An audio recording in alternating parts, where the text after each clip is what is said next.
اب ہمیں سمجھ آ گئی ہے کہ یہ کس طرح سے اس پارٹی کو دیوار سے لگانا چاہتے ہیں۔ ہم دنیا کو دکھا دیں گے کہ ہم جو احتجاج کریں گے ایک پتہ بھی میں رہنا چاہتے ہیں، یہ خیالی دنیا میں رہنا چاہتے ہیں۔ ہم پرامن لوگ ہیں، انہوں نے شیلنگ کی، ہمارے کارکنان نے آگے سے کوئی ریاکٹ نہیں کیا اور ہم آئندہ بھی ریاکٹ نہیں کریں گے۔ اچھا میڈم، آپ نے کہا کہ مارچ جو ہے وہ اڈیالہ کی طرف ہوگا، تو اڈیالہ کی طرف ہوگا، وہ بھی ایک ریاستی ادارہ ہے، جیل ہے، تو وہ ایک اور کیس بن جائے گا، ایک اور معاملہ شروع ہو جائے گا۔ ویسے تو میرے پہ ایسے کیسز ہیں کہ مجھے کہا گیا کہ آپ نے گھبرانا نہیں ہے، کیوں کہا تھا؟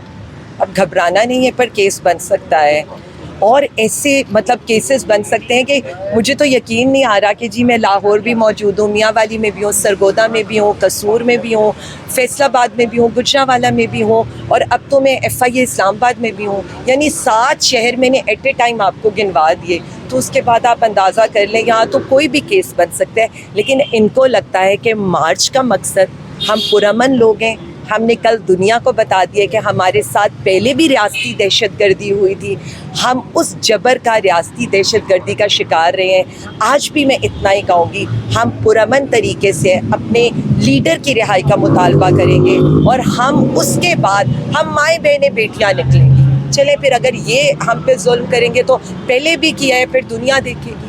لاہور میں جب جلسہ ہوگا تو کیا پلان تیار کیا ہے، کس طرح سارے لوگوں کو پہنچایا جائے؟ دیکھیں میری ایک بات سنیں، پہلی دفعہ ہے، اور پہلی دفعہ کیا ہے، ہمیشہ ہی ہمارے تو آرگینک جلسے ہوتے ہیں، ہمارے تو پاکستانی عوام خود پہنچتی ہے۔ جن کو یہ لگتا ہے نا کہ کوئی پلان ہوتا ہے، بیسیکلی ان کو ایک بات بتا دوں، بیسٹ پلانر از اللہ رب العزت۔ ہمارا پلان ایک ہی ہے، ہم نے کال دینی ہے، عوام کا سمندر ہونا ہے۔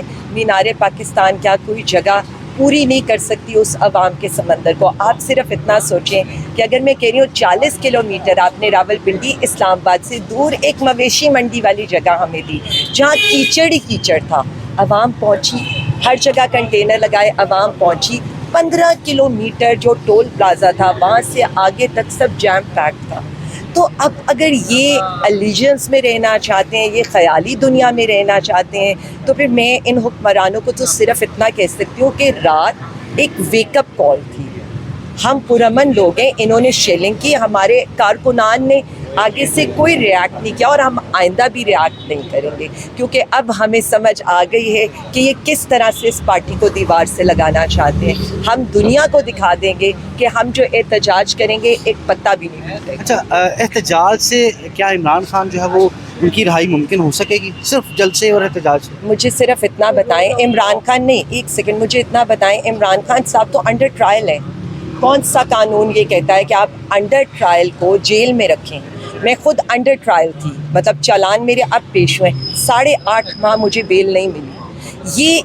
یہی ہم بتانا چاہتے ہیں، ہم یہی عدلیہ سے بھی کہنا چاہتے ہیں کہ اس انسان کے ساتھ، اس کی بیوی کے ساتھ آپ ظلم کر رہے ہیں۔ آپ یہ دیکھیں، نیب ترامیم جس سے ان سب نے فائدہ اٹھایا تھا اور اب چھلانگے مار رہے تھے کہ جی عمران خان کے لیے، اس کے بعد تو نہ القادر رہا نہ توشہ خانہ رہا، تو آپ نے کیوں خان سب کو رکھا ہے؟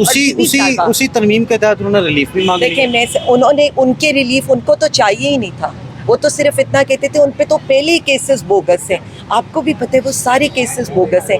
بی بی صاحبہ ٹرسٹی ہیں القادر میں، ایک ٹرسٹی فائنینشیل ایمبیزلمنٹ میں ہو سکتے ہیں۔ میں تو ایک معصومانہ سے سوال کری ہوں جو عام عوام کی سمجھ میں آتے ہیں۔ پہلا، انڈر ٹرائل، آپ کبھی بھی جو بندہ انڈر ٹرائل ہو آپ نہیں رکھ سکتے جیل میں۔ آپ نے خان صاحب کو رکھا ہوا ہے، ان کی بیگم صاحبہ ایز اے ٹرسٹی تھیں، ان کو آپ نے رکھا ہے صرف اس لیے، اور یہاں پر آ کر آپ کو پتہ ہے کہ یہ بیان کیا دیتے ہیں آپ کے جو وزیر مشیر ہیں، وہ یہ کہتے ہیں کہ جی وہ تو اندر رہے گا۔ ٹھیک ہے، آپ نے کہا کہ انڈر ٹرائل کو جیل میں نہیں رکھا جا سکتا، تو کل کو اگر آپ کی حکومت آتی ہے تو کیا یہ آپ اس بات کو انشور کریں گی کہ کوئی بھی انڈر ٹرائل ملزم جو ہو اس کو جیل میں نہ رکھا جائے؟ میں آج آپ کو بتا رہی ہوں، جیل ریفارمز بھی ہوں گے اور جوڈیشل ریفارمز بھی ہوں گے۔ شاید ان چیزوں کا آپ کو اندازہ نہیں تھا جو چیزیں ہم نے فیس کی ہیں، اب ہم شاید ان میں بہتر طور پر قانون سازی کر سکیں۔ اب جیسے میں یہ دیکھ رہی ہوں کہ یہ لوگ لانا چاہ رہے ہیں جی سپریم کورٹ میں ججز کی تعداد بڑھا دیں۔ میں صرف عوام کے لیے، سب سے زیادہ جو اس وقت پینڈنگ مقدمات ہیں وہ لوور کورٹس میں ہیں،